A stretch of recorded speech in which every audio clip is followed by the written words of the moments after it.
What's going on, y'all? We back here with another video. Today we're gonna be reacting to Your Time Machine Broke at the worst time in history. We're gonna see what they talking about.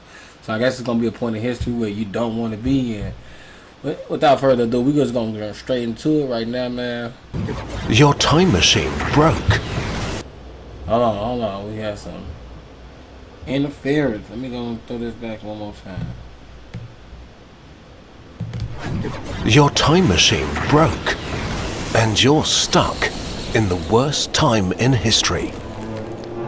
It feels like you stepped into an oven. There are no plants or any vegetation and almost no moisture in the air. The sunlight, smashing down from the cloudless and weirdly colored sky, is reflected by an endless sea of red and orange sand dunes stretching over the horizon for thousands of kilometers. Dust devils the size of buildings dance over the hellish landscape.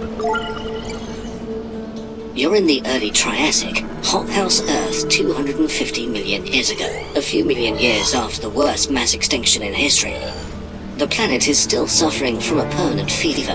Volcanism and the runaway greenhouse effect has transformed the planet into hell. There's 3 to 5 times more CO2 in the air than in the human era. The formation of the massive supercontinent Pangaea led to the largest desert in history that barely sees any rain. The gigantic ocean is warm, even deep below. 2 superheated currents circulate around the globe, pumping extreme amounts of heat and moisture into the atmosphere. There's no ice, even at the poles. Seems like you're stuck in the center of the desert, isolated by endless ancient landmasses. One of the most hostile environments Earth has ever produced. The deserts we know are still full of life, but not this one. Its core is starved of moisture and the air is bone dry. Your skin dries out immediately and your lips begin to crack. The CO2-rich air is easily 50 degrees Celsius and sears your lungs with every labored breath. The rubber soles of your boots begin to melt.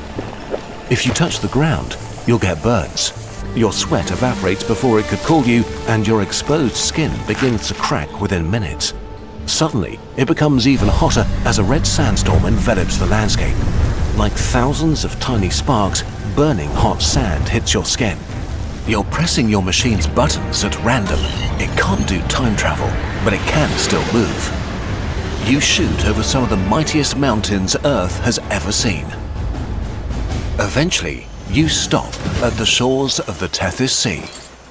The vast shallow ocean looks more like a swamp among scattered groups of waist-high ferns and spindly stems with tufted foliage. A few Lystrosaurus feeding on them eye you curiously. The water is murky and looks sickly and milky.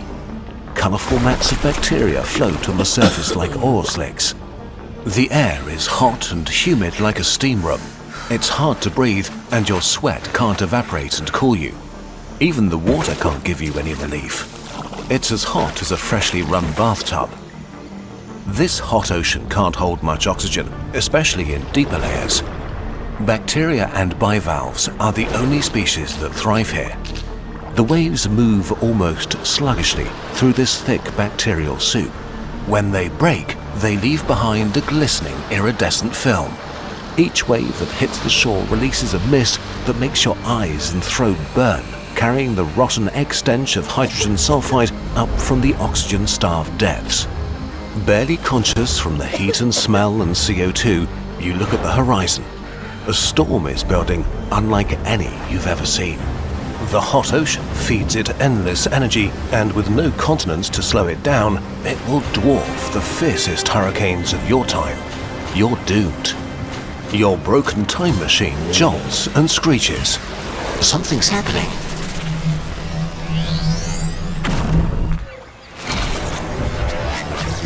You're near the equator, in the late Carboniferous, 320 million years ago. The atmosphere is thick with moisture.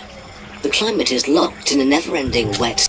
Okay, I gotta see what's going on. They kind of just going through different environments, saying like, if we was in this, in these type of environments, we would not survive. It would literally be too unbearable to even be in.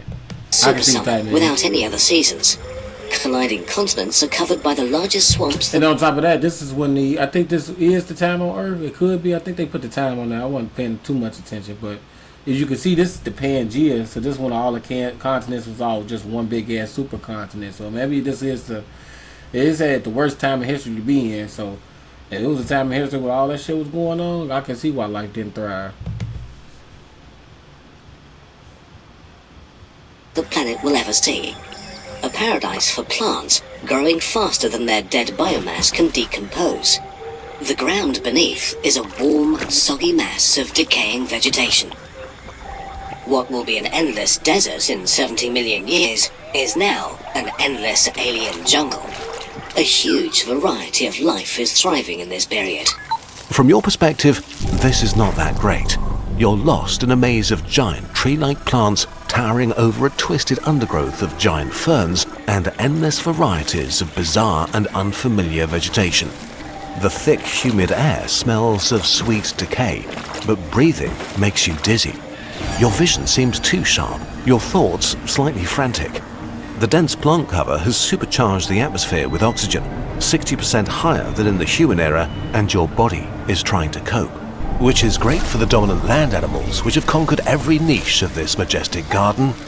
Bugs. You're stuck in the golden age of arthropods. In this oxygen-rich world, they have evolved to sizes that will never be possible again. Bro, like, I'm not gonna lie to you, I wouldn't survive. Like I told you, shit, I'm not for to be in no environment when these bugs are the same size as my big ass head, bro. I'm not doing that, man. I get scared of caterpillars walking on, but you think I'm gonna be doing that? Nah, bro, I'm not going through that, bro. Like, in this time, I mean, shit, well, we grow theoretically for all the O2, but I know it's some super beetles and super mosquitoes. I'm not doing that, though. Them motherfuckers gonna instantly kill you. They are innumerable and everywhere.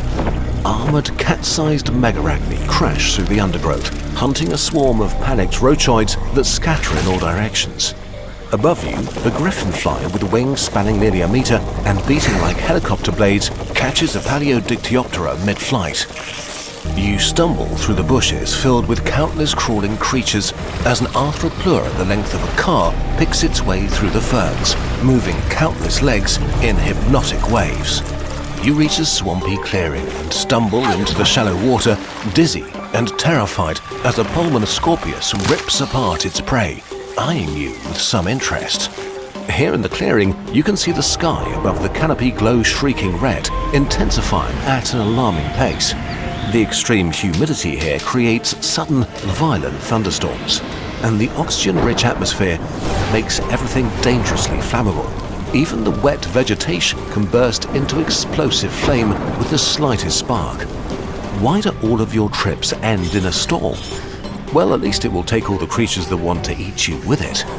Your broken time machine jolts back to life. The world is folding in on itself. You've woken up in the early Devonian, 400 million years ago. Most of the planet is covered in shallow seas, while the land is...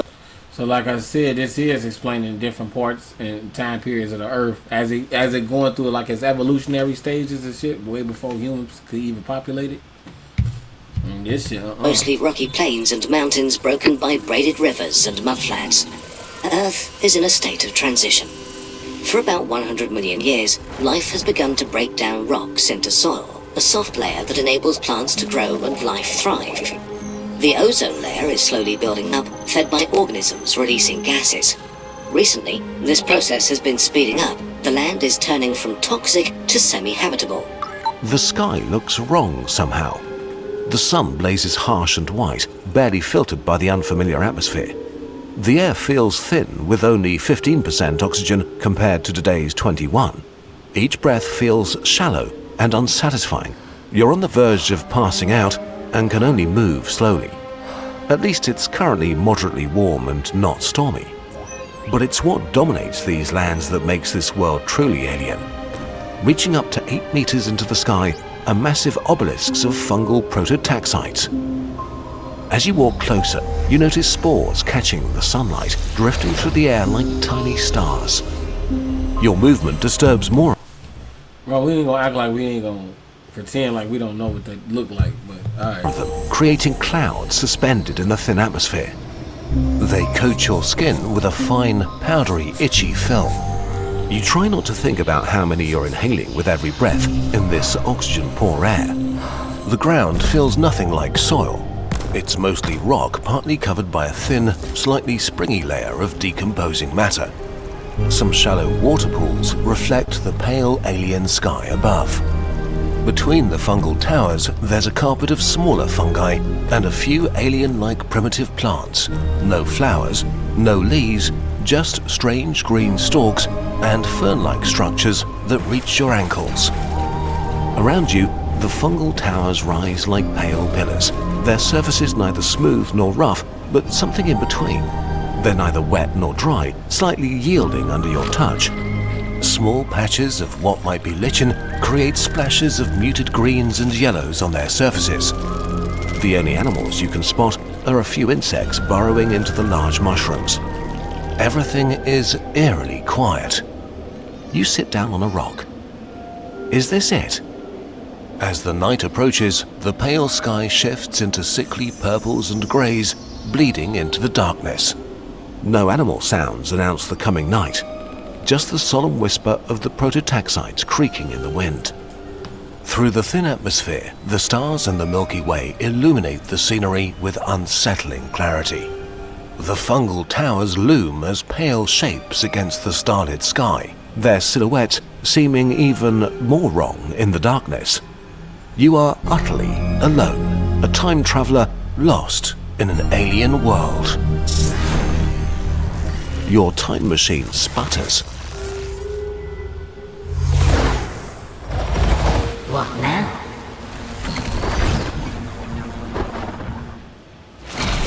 Time to start rebuilding civilization.